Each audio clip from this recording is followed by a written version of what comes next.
Başlayın. Ha?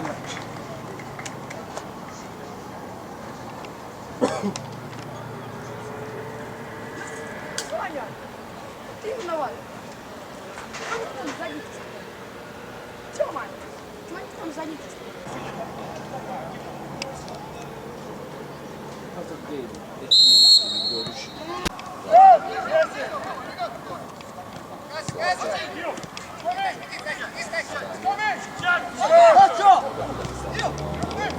Ötürmələr hala keçdi. Hala bir ötürməyəcək. Bakıyan Skadacı. Tek-tek çıxır qapçı ilə. Bakıyan Skadacı. Bakıyan zərbəsi və hesab açılır.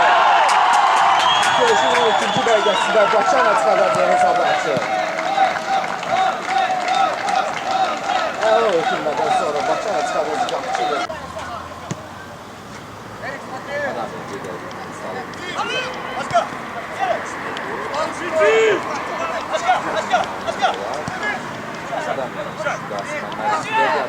Yaxşı bir ötürmə, Daşdəmirov növbətdə bir ötürməkdir.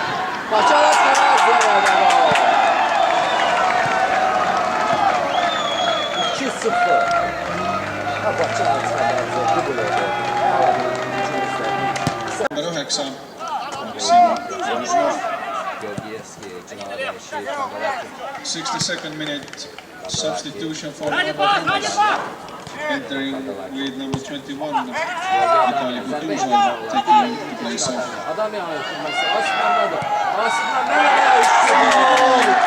Maksim Volozhov. Bu futbolcu bugün çok terlenmek istedi.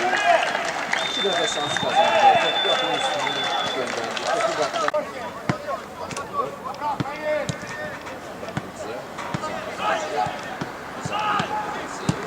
Nizami yaxşı bir ötürmə. Georgi Adamyan. Qapçı növbətdə çıxır. Georgi Adamyan zərbəsi və 4-0.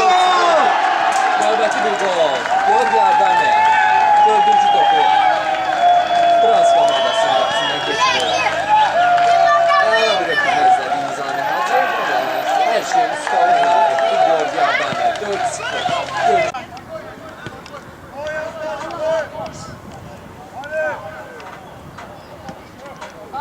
Nizami Hacı.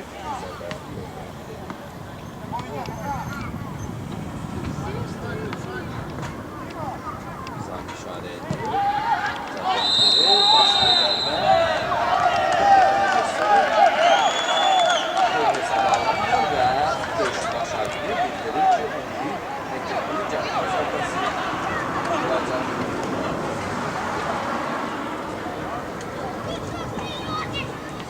Deyəsən, əldən oynamış Borisov, yaradıcı qaydada sərt oyundan çabuk oyunu pozmuşdur. Beləliklə, penaltini Nizami Hacı yerinə yetirdi. 8 nömrə futbolçunun Nizami Hacı biraz əvvəl meydana daxil olmuşdu. O Asimanlar ağzını meydana çıxdı və bir fərqlənmək üçün yaxşı bir şans qazandı Nizami. Verilir. Nizami Hacı. Nizami ve gol. 5-0.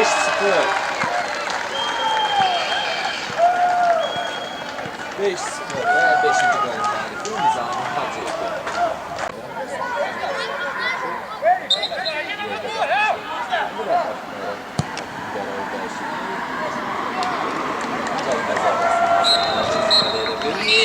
Bu arada görüş taşa çakır. Mäng siin Rakveres lõpeb tulemusega 0-5. Kodumeeskond Lemmi poolt vaadatuna ehk siis Interi võiduga. The match ends with a score 0 for Novotrannis and 5 goals for Baku Inter. Suur tänu kõikidele kaasa elamast. Loodame, et Euroopa Liiga esimese ringi kohtumine siin Rakveres teile meeldis ning soovime teile turvalist lõbutööd. Thank you for participating tonight's Beləliklə Inter match.